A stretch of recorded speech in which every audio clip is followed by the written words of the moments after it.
अस्सलाम वालेकुम। आज के हम इस वीडियो में data path with control pins को देखेंगे और अलग-अलग फॉर्मेट मतलब जो भी फॉर्मेट है हमारे पास उन सब की एक-एक इंस्ट्रक्शन को ड्राई रन करके देखेंगे और देखेंगे किस तरह से डाटा पाथ हमारे पास फॉलो करता है और उसमें क्या-क्या चीज़ होती हैं। ठीक है? तो लेट्स स्टार्ट द वीडियो।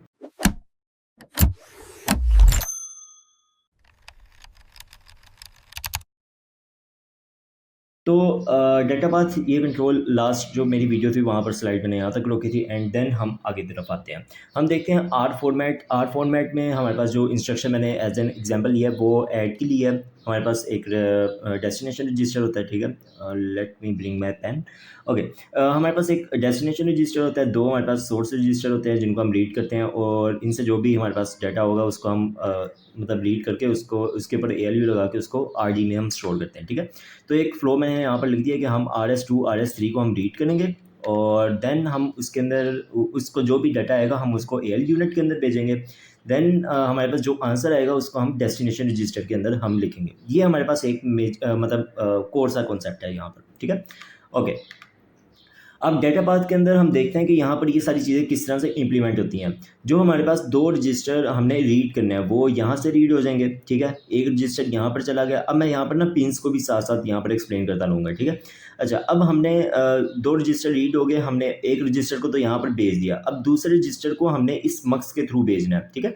तो अब इस मक्स के थ्रू यहाँ पर 0 पिन मैं ऑन करूँगा तो डी डाटा 2 यहाँ से आगे ट्रांसफ़र होगा। ठीक है?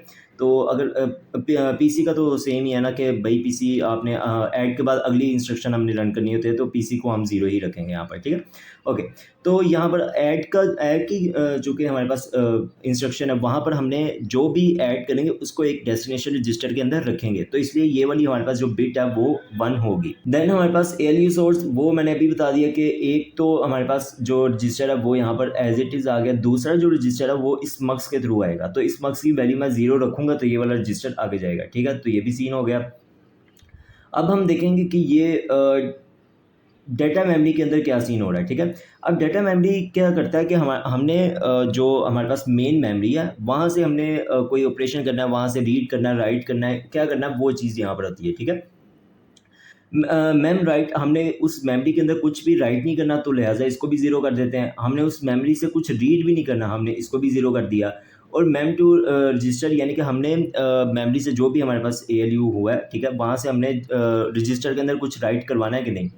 तो हम कह रहे हैं भई 0 है। ठीक है? मतलब हमने मेमोरी से कुछ नहीं राइट करवाना। तो 1 होने पर ये रीड डाटा आगे जाता है और 0 होने पर ये वाला जो ALU का जो रिज़ल्ट है वो आगे जाता है। ठीक है? तो हमने इसको 0 किया। अच्छा जी, ये जो हमारा ALU का रिज़ल्ट आया वो यहाँ से होता हुआ यहाँ पर राइट डाटा के ऊपर गया। रेग राइट को हमने पहले ही 1 किया हुआ है। तो वो जो भी हमारे पास डाटा जो कैलकुलेशन होगी वो हमारे पास डेस्टिनेशन रजिस्टर के अंदर स्टोर हो जाएगी। ठीक है? तो ये हमारे पास कुछ सारी पिन्स हैं, इनको आप देख लें। ओके, तो आगे हमारे पास आ जाता है आई फॉर्मेट के अंदर जो मैंने एग्जांपल लिया है वो लोड इंस्ट्रक्शन के लिए है कि क्या X6 के अंदर हमारे पास एक बेस एड्रेस पड़ा हुआ है। यहाँ पर मैं दिखा भी देता हूँ। X6 के अंदर हमारे पास बेस एड्रेस पड़ा हुआ है मेमोरी का और ये 16 हमारे पास ऑफसेट है जो हम उसके अंदर ऐड करेंगे। अब हमने बेस एड्रेस और ऑफसेट को पकड़ा और उसको ALU के अंदर भेज देना है और वहाँ से जो हमारे पास फाइनल एड्रेस कैलकुलेट होगा वो मतलब डाटा मेमोरी के अंदर जाएगा और जो हमने वहाँ से फाइनल एड्रेस के ऊपर जो पड़ा हुआ है, जो भी डाटा पड़ा हुआ है, हमने उसको ला के स्टोर करना है X5 के अंदर। ठीक है? तो इसका मतलब हमारे पास राइट वाला वो ऑपरेशन भी यूज़ होगा। ओके। फुल डाटा पाथ के अंदर देखते हैं। अगेन यहाँ पर जो हमारे पास पीसी है वो तो अगला ही इंक्रीमेंट होगा, उसके अंदर 4 मैंने ऐड कर दिया। देन हमारे पास एक रजिस्टर यहाँ से रीड करेंगे, दूसरा रजिस्टर हम यहाँ पर रीड नहीं करेंगे, हम राइट वाला रजिस्टर यहाँ से करेंगे। ठीक है? तो आपको यहाँ तक तो समझ आ गई होगी कि ALU सोर्स को इस केस में मैं 1 करूँगा, 0 नहीं करूँगा कि और यहाँ से मैंने इमीडिएट याद है ना कि किस तरह से आई फॉर्मेट वर्क करता है। तो यहाँ पर ALU सोर्स हमारे पास 0 नहीं 1 होगा। ठीक है? ओके। पीसी सोर्स आ गया, 0 आ गया, वो मैंने बता दिया। अच्छा, अब हमने एट द एंड राइट करना ही करना है तो इसको इसलिए मैंने रजिस्टर रेग राइट को मैंने 1 कर दिया। ALU सोर्स अभी मैंने बताया कि हम 0 नहीं 1 करेंगे। ठीक है? 1 क्यों करेंगे? क्योंकि हमने ऑफसेट ऐड करना बेस एड्रेस के अंदर। अब यहाँ पर हमारे पास ALU के अंदर बेस एड्रेस और ऑफसेट चला जाएगा, वहाँ से जो भी एड्रेस कैलकुलेट होगा वो यहाँ से इस एड्रेस मतलब बिट पर चला जाएगा। ठीक है? ओके। अब जब यहाँ से चला जाएगा अब एक अंदाज़ा ये भी हो गया होगा कि हम इस मक्स को हम इस बार 1 करेंगे, 0 नहीं करेंगे, यानी कि ये वाली बिट हमें नहीं चाहिए, ये वाली नहीं चाहिए, ठीक है, यहाँ से ये चाहिए, तो हम इसको इस बार 1 करेंगे। तो मेम टू रैग ये मैंने 1 कर दिया कि यहाँ से जो भी डाटा मैंने उसको एड्रेस दिया, ठीक है, डाटा मेमोरी को, और वहाँ से जो भी डाटा उस मेमोरी के ऊपर पड़ा हुआ था उसने वो पकड़ के इस मक्स को दे दिया, मक्स ने आगे जाके इस राइट डाटा के अंदर उसको डाल दिया, ठीक है। अच्छा जी, हम मैम राइट कर रहे हैं, हम मेमोरी के ऊपर राइट कर रहे हैं? नहीं, हम राइट नहीं कर रहे हैं, हम रीड कर रहे हैं, ठीक है, तो इसलिए मैंने रीड वाली बिट को 1 कर दिया। तो ये था आई फॉर्मेट के लिए डाटा पाथ का ड्राई रन, इसको भी एक बार देख लो। आगे आ जाता है हमारे पास एस फॉर्मेट। एस फॉर्मेट के अंदर हम क्या करते हैं कि हमारे पास X3 यानी कि ये जो सा रजिस्टर होता है पहला, उसके अंदर हमारे पास डाटा पड़ा होता है, और X4 के अंदर अगेन बेस एड्रेस पड़ा होता है। हम इस मेमोरी के अंदर जाके जो रजिस्टर के अंदर हमारे पास वैल्यू होती है या डाटा होता है वो हमने मेमोरी के अंदर रखवाना होता है, ठीक है। तो अब इस चीज़ को देख लेते हैं कि हमने रीड करना है X3 और X4 को, और बेस एड्रेस हमारे पास X4 होगा, उसके अंदर ऑफसेट है 8, हमने उसको ALU के अंदर भेजना ताकि हमारे पास फाइनल जो एड्रेस है वो कैलकुलेट हो जाए। देन हम उस एड्रेस के अंदर जो X3 है, data in X3 rights in that final address, ठीक है। तो X3 के अंदर जो भी डाटा होगा वो हमने उस मेमोरी के अंदर रखवा देना है। ओके, तो अब हम एस फॉर्मेट के लिए फुल डाटा पाथ को देख लेते हैं कि वो किस तरह से हमारे पास वर्क करेगा। पीसी सोर्स तो हमारे पास पता है कि वो हमेशा मतलब ज़ीरो, अभी के लिए ज़ीरो होगा, ठीक है, हमने अगली इंस्ट्रक्शन को रन करना है, ठीक है। ओके, अब इस चीज़ में यहाँ पर देखो कि हमने रजिस्टर से डाटा को उठा के मेमोरी के अंदर रखवाना है, तो हमारे पास यहाँ पर हम रजिस्टर के अंदर कहीं पर भी राइट नहीं कर रहे, तो इस केस में जो हमारे पास रजिस्टर राइट होगा वो 0 होगा, ठीक है। अच्छा, अब ALU सोर्स के अंदर आ जाते हैं। अब देखो कि हमने बेस एड्रेस मतलब रीड डाटा 1 से हमने पकड़ा, वो बेस एड्रेस आ गया। अब जो हमारे पास ऑफसेट है वो इमीडिएट जेन से ही आएगा, ठीक है, जनरेशन है। अब यहाँ से हमारे पास ये बिट ऑन होनी चाहिए, तो ये 0 है, ये 1 है, तो हम ALU सोर्स को 1 कर देंगे। अब यहाँ पर एक और सवाल आता है कि भाई हमने तो 2 रजिस्टर को रीड करना था, एक के अंदर बेस एड्रेस था, दूसरे के अंदर हमारे पास डाटा था जो हमने रखवाना है, तो वो डाटा वाला जो रजिस्टर है वो हम किस तरह से आगे पास करेंगे वो आगे देखते हैं, ठीक है। ओके, तो हमारे पास अब देखो कि हमने मेमोरी के अंदर राइट करवाना है, तो मैंने उसको 1 कर दिया, हमने रीड तो नहीं ना करना, तो इसलिए मैंने इसको 0 कर दिया, ठीक है। अब जो मेम टू रजिस्टर है वो अभी के लिए हम मतलब इसको ना हम डोंट केयर कर देते हैं, क्यों वो आगे अभी इसका मैं बताता हूँ। अच्छा, अब यहाँ से आप यहाँ तक देख लो कि हमारे पास बेस एड्रेस और ऑफसेट आ गया था, वो जो भी फाइनल एड्रेस जो हमारे पास आया वो यहाँ पर आ गया। अब क्या डाटा राइट करवाना है, ये पिन यहाँ से हमारे पास आ गया जो कि रजिस्टर 2 से आ रही है, ठीक है, जो हमने रीड किया था। तो ये डाटा आ गया कि भाई ये वाला डाटा आपने राइट करवाना है, इस एड्रेस पे राइट करवाना है, और ये मेम राइट को हमने 1 कर दिया, और इससे जो मेमोरी के अंदर हमने राइट करवाना था वो राइट हो चुका हुआ है। तो अब इस मक्स के थ्रू यानी कि हम आगे इस राइट डाटा के ऊपर क्या भेज रहे हैं क्या नहीं, क्योंकि हमने तो रजिस्टर के अंदर राइट ही नहीं करवाना, तो आप इस मक्स की क्या वैल्यू रख रहे हो वो भी कोई मैटर नहीं करता, ठीक है। तो इसलिए हमने यहाँ पर इसको डोंट केयर कर दिया। ओके, अब हम ब्रांच फॉर्मेट के ऊपर आ जाते हैं कि हमारे पास एक ब्रांच है, उसके अंदर हम 2 रजिस्टर्स को कंपेयर कर रहे हैं, और फिर हम उस ऑफसेट के यानी कि उस कोड के ऊपर जा रहे हैं, ठीक है। अच्छा, अब यहाँ पर क्या सीन हो रहा है, हमने 2 रजिस्टर को राइट किया, हमने जो सेंड बेस एड्रेस, ओहो ये तो मैं पिछले ही कॉपी करके बैठ गया हूँ अच्छा, यहाँ से मैं इसको ना ऐसे ही बता देता हूँ, ये सारा आप छोड़ दो। अच्छा, हमने 2 रजिस्टर्स को हमने रीड किया, ठीक है। अब हमने इसको ALU यूनिट के अंदर भेजना है, हमने सब्ट्रैक्शन के लिए, ठीक है। इनको सब्ट्रैक्ट करेंगे, और आगे जो सीन होगा वो अगर वो इक्वल हो जाता है तो हम लूप के ऊपर चले जाएंगे, अगर नहीं होता तो हम आगे चले जाएंगे, ठीक है। अब इस चीज़ को मैं ना डेटा पाथ के अंदर देखते हैं। अच्छा, अब इसके लिए ना हम यहाँ पर कंट्रोल ब्रांच कंट्रोल ये जो सा यूनिट है ये हम लगा लेते हैं, कुछ थोड़ा सा एडवांस चीज़ें कर रहे हैं, ठीक है। ALU कंट्रोल ये भी लगा देते हैं, इसको मैं आगे जाके एक्सप्लेन करूँगा। बाकी सारी चीज़ें सेम है, मेम रीड है, मेम टू रैग है, ALU ओप ये भी अभी मैं बता दूंगा क्योंकि ये इसी से कनेक्ट है ALU कंट्रोल के साथ। मेम राइट है, हमारे पास ALU सोर्स है, रजिस्टर राइट है, ये मतलब सारी चीज़ें मैंने बता दी हुई हैं, बस ये कंट्रोल इन सबको कंट्रोल कर रहा है, ठीक है।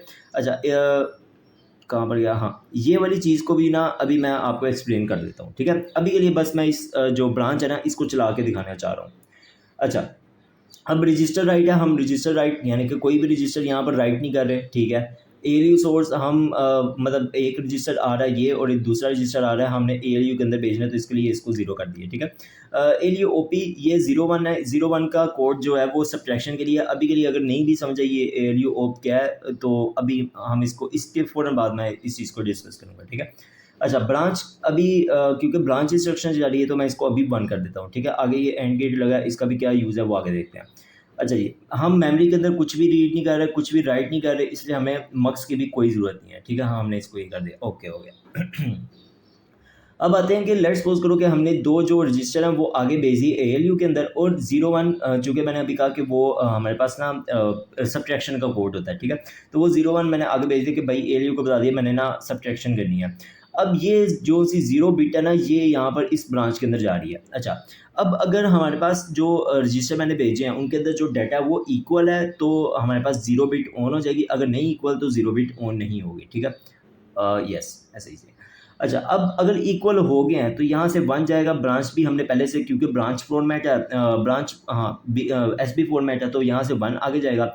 एंड के अंदर 1 एंड 1 होगा, तो हमारे पास आंसर भी 1 ही आएगा। और यहाँ से जो ये हमारे पास मतलब लूप का जो जो एड्रेस होता है वो हम इमीडिएट जेन के अंदर हम कैलकुलेट करके रखे होते हैं, ठीक है। तो ये शिफ्ट 1 क्यों करेंगे ये भी मैंने बता दिया हुआ है। तो यहाँ से पीसी वहाँ से फिर जंप कर जाएगा, तो ये 1 आगे जाकर वहाँ से जंप कर जाएगा, ठीक है। तो यहाँ तक ये हमारे पास ब्रांच फॉर्मेट भी होगा, ये मेरे ख्याल से सबसे ज़्यादा ईजी था, ठीक है। ओके, अब एएलयू कंट्रोल के ऊपर आ जाते हैं, जो अभी मैंने कहा कि हम क्यों इसको कर रहे हैं। लोड एंड स्टोर फॉर्मेट के लिए, अच्छा अब थोड़े थोड़े फॉर्मेट के लिए ना मैं बताऊंगा कि उनके लिए जनरलाइज चीज़ें क्या है। अब जो लोड कर रहे हो या स्टोर कर रहे हो, हम वहाँ पर हमेशा एएलयू के अंदर ऐड ही कर रहे होते हैं, चाहे हमने बेस एड्रेस को, बल्कि दोनों में ही हमें बेस एड्रेस को कैलकुलेट करना होता है, तो हमेशा एडिशन हो रही होती है, ठीक है। तो हम इसको मतलब ये कह देते हैं कि भाई इन दोनों फॉर्मेट के अंदर हमेशा एडिशन हो रही है। ब्रांच फॉर्मेट के अंदर हमेशा सब्ट्रैक्शन हो रही होती है, क्योंकि हम मतलब दो रजिस्टर्स को आपस में सब्ट्रैक्ट करके देख रहे होते हैं। और आर टाइप के अंदर हम डिपेंड करता है ओप कोड के ऊपर के हम ऐड कर रहे हैं, और कर रहे हैं, ऐड कर रहे हैं, सब्ट्रैक्ट कर रहे हैं, वो आर टाइप के ऊपर ना मतलब आगे की चीज़ है, ठीक है। हम जनरली देखकर नहीं बता सकते कि यहाँ पर सिर्फ एडिशन ही होगी या सब्ट्रैक्शन होगी, ठीक है। ओके, 1 बिट, अब ये जो सा कोड है ये आ कहाँ से रहा है, ये हमने 1 bit ALU I think so पढ़ा होगा, ठीक है। दोबारा नहीं भी पढ़ा तो हम यहाँ से देख लेते हैं। ये हमारे पास कुछ 4 बिट हैं, ठीक है। हम इनके थ्रू ना ये 4 ऑपरेशंस को मतलब हैंडल करते हैं, इससे ज़्यादा भी ऑपरेशन हो सकते हैं। अभी के लिए आप सिंपल इसी को रखोगे, हमारे पास 4 ऑपरेशन है। एंड के लिए आपने ए इनवर्ट, बी इनवर्ट और ऑपरेशन सबको ज़ीरो कर दिया, और के लिए ए इनवर्ट, बी इनवर्ट और इसको 0 1 कर दिया। ऐड के लिए हमने 0 0 1 0। अच्छा, ये 0 ए ये और कैरी इनको यहाँ पर हम 1 कर रहे हैं, और ऑपरेशन को हम 0 कर रहे हैं, आई थिंक सो। हाँ, नहीं नहीं नहीं नहीं नहीं सॉरी, हम कैरी इनको अलग ही रख रहे हैं, ठीक है। ऑपरेशन हम यहाँ पर मक्स का सिलेक्शन बिट को कर रहे हैं कि 0 0 1 एंड 1 0 इस तरह से, ठीक है।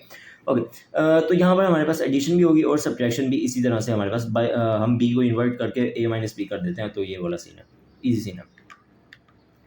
अच्छा, अब ये जो सी 4 बिट हमने पीछे देखी हैं वही हमारे पास ये सबकी ना पहचान है, ठीक है। तो 0 0 0 है तो एंड हो जाएगा, 0 0 1 है तो और हो जाएगा, इस तरह से सीन है। अच्छा, अब यहाँ पर ये मेन चीज़ है, ठीक है। लोड ऑपरेशन आ रहा है, ठीक है, उसका एलयू ओपी है वो 0 0 है, तो मैंने कहा लोड हो या स्टोर हो, हमने दोनों में एडिशन ही करनी है, तो हम मतलब इन सब को नहीं देखते, फंक्स 7 को, फंक्स 3 को हम नहीं देखते, हम सीधा उसके ऊपर ऐड का लगा देते हैं, ठीक है। और ऐड का जो कोड था वो ये था 0 0 1 0, वो हमने यहाँ पर पुट कर दिया, ठीक हो गया। ब्रांच के लिए हम 0 1 यानी कि सब्ट्रैक्ट परफॉर्म करते हैं, ठीक है। तो अगेन हम इन सब को डोंट केयर कर देते हैं और आगे सब्ट्रैक्ट का कोड लिख देते हैं, ठीक हो गया।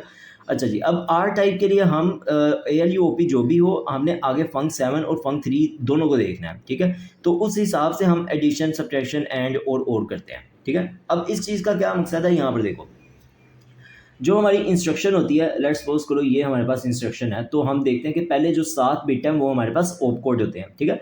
अब उन ओप कोड का 7 बिट का कोई ना कोई मकसद होता है, अब वही चीज़ यहाँ पर है, ठीक है। ये हमारे पास इनपुट है, ये वो 7 बिट है ओप कोड की, ठीक है।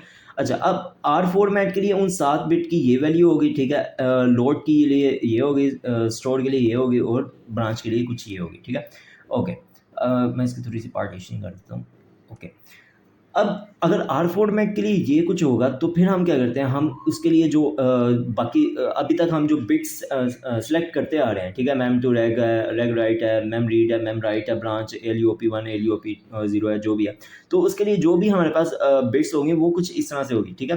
क्या मतलब, हार्डवेयर देखेगा ओप कोड को, यहाँ से इंस्ट्रक्शन की पहली 7 बिट को देखेगा, उसको अगर तो ये फॉर्मेट मिल गया तो उसका मतलब है उसको समझ आ गया आर फॉर्मेट है, ठीक है। तो वो उस लिहाज से आगे ये जो सी बिट्स हैं उनको सेट कर देगा। अगर उसको लोड वाली मिलती हैं ये वाली बिट्स, यहाँ पर ओप कोड में, तो वो कुछ इस तरह से बाकी की सारी बिट्स को यहाँ पर सिलेक्ट कर देगा। अगर यहाँ पर थोड़ा सा दिखाऊँ, हाँ ये देखो, ये मैंने अभी कहा था ना कि ये देखो, ये 7 जो सी बिट है इंस्ट्रक्शन की, पहली ओप कोड की, वो कंट्रोल यूनिट के अंदर जा रही है। वहाँ से ये चीज़ डिसाइड हो रही है कि ये आर फॉर्मेट है, आई फॉर्मेट है, एस फॉर्मेट है, ब्रांच फॉर्मेट है, क्या है, ठीक है। उस हिसाब से ये सारी की सारी जो सी बिट्स है ना, इनको उस हिसाब से सिलेक्ट कर देते हैं, जो हम बारी बारी पहले देख रहे थे कि हम एक एक करके सबको सिलेक्ट कर देते हैं। यहाँ पर कंट्रोल यूनिट एक साथ सबको सिलेक्ट करके आगे भेज देता है, चलो भी काम हो गया, ठीक हो गया। तो यहाँ तक हमने देखा कि मतलब 4 अलग-अलग फॉर्मेट को किस तरह से हमने डेटा पाथ के अंदर ड्राई रन किया और उनकी क्या-क्या इंपॉर्टेंस थी, और किस तरह से हमारे पास पहले जो हार्डवेयर है वो ओप कोड को देखता है, उस लिहाज से जो आगे उसका कंट्रोल यूनिट है उसको देखता है, फिर वो आगे जो सी सारी बिट्स हैं, जो सारी हमारे पास इंपॉर्टेंट बिट्स हैं जिनको हमने सेट करना है और आगे ऑपरेशन परफॉर्म होना है, वो उनको सेट करके आगे भेज देता है, और फिर ये सारा सिलसिला हमारे पास चलता रहता है। See you in the next video.